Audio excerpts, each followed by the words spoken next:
Now, here's Mitch. All right, we welcome you to 5 o'clock hour here on 760 WJR. Kevin will have the headlines for us in just a minute, but first let's say hi to Dan Perry, former Cairo-based Middle East editor and London-based Europe-Africa editor for the AP, served as chairman of the Foreign Press Association in Jerusalem. Dan, how are you? Hey, I'm fine. How are you, Mitch? Good. Thanks for coming on. A couple of different things to talk to you about. Let's start in your specialty area there. What is happening with Israel, Hamas, Gaza?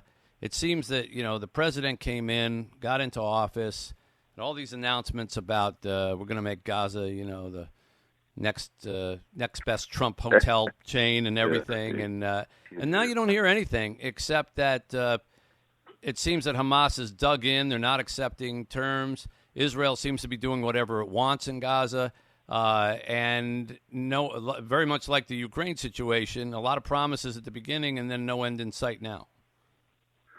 Yeah, sure. Look, I don't think the Trump announcement of the Trump casino in Gaza was ever very serious.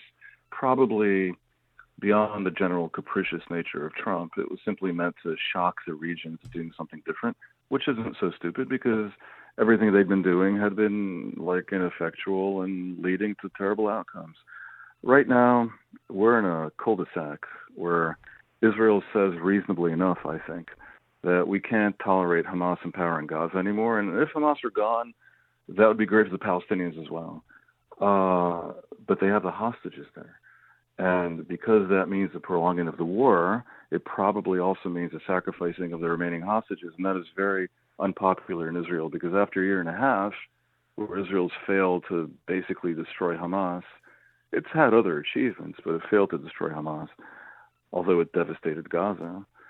The Israeli people are willing to call it a day, and the government kind of can't because Netanyahu is dependent on far-right wingers who want to prolong the war ad infinitum, have dreams of expelling the Palestinians, want to resettle Gaza with Jews. It is god-awful, and there's kind of no good guys here because Israel, in having renewed the war, walked away from a deal that it signed in January. And that deal said, all right, we're going to end the war and get back the hostages and live to fight another day. Meanwhile, Hamas, the jihadist, nihilistic, genocidal militia that's willing to see their own people be exterminated, basically. They're willing to pay any price to hang on to power. So it's quite terrible. I wish I had better news for you, Mitch, but that's the way it is. Don't they ever have elections in Israel? I mean, if people are so dissatisfied with Netanyahu, why can't they vote him out? Well, I mean, he has majority in parliament. It's weird. The last election was kind of tied in, I guess it was November 2022. But the left wing ran in a fractured way, so a lot of their parties didn't meet the threshold to get into the parliament. Netanyahu ended up with a tiny majority. That majority is very loyal, and they're going to stick with him, it seems, no matter what. So elections have to be held by October 2026, I believe. And, the government is in an interesting position because a whole number of things they're doing are incredibly unpopular. About 70% of the people want the war to end, even if that means Hamas staying in power, which they don't want, but they understand what priorities mean, what the less bad option means. About 70, maybe 80% of the people want an inquiry commission into what happened on October 7th, which is de rigueur in Israel that always would have happened. Netanyahu is blocking it because he knows he'll be tarred and feathered. The majority of the people don't want the religious Jews to continue to scam their way into a draft evasion. But his right religious government depends on their parties. And so this is also spectacularly unpopular. They have to wonder how he can do it. He's gambling that, despite the damage this is doing him, he'll figure out some way to bamboozle the people into, again, some sort of 50-50 situation, and he'll come up with something. And who knows? He might, because even though he's done what I consider to be terrible, immoral, and highly cynical things, he's a great politician and a brilliant person. I've met him numerous times in recent decades, and he's a force of nature. And he knows how to manipulate people. So who knows? Maybe he'll get Trump to engineer a Saudi peace treaty, and that'll do the trick. I don't know. Well, it's interesting, Dan. You say that, and in many ways, those sentences are also applied to Trump, except for the intellect part, and not too many people say that. That's true. But they say that he's a charmer, he's a politician, he manages to get what he wants. So let's flip over to this country here now. Where do you see, in your kind of 20,000-foot view, where do you see this all going here? Trump is clashing with everything, the courts, Congress, universities, foreign friends, allies. Everybody's getting tariffed. And we were talking with a guest a little earlier who said he hasn't even been in office for 100 days yet, and it's like, God, it feels like 6 months. One thing I can tell you about the American audience, the American populace, they tire of things. They wear out. They get weary. That's why we're always changing trends and movie stars that we like and TV shows and all, because we get tired of it. And I do believe that people will just get tired, fatigued of this battling and this destroying of everything and this worrying about is the economy going in the toilet and all the rest. So where do you see this playing out over the course of the next 6 to 12 months? Well, look, for practical purposes, the American people have a chance in a year and a half to put the brakes on everything by punishing the Republicans in the midterms in 2026. And, of course, not re-electing anything close to MAGA or the GOP in 2028. But look, the way I see things, honestly, from the 20,000-foot view that you described to me, elections have consequences.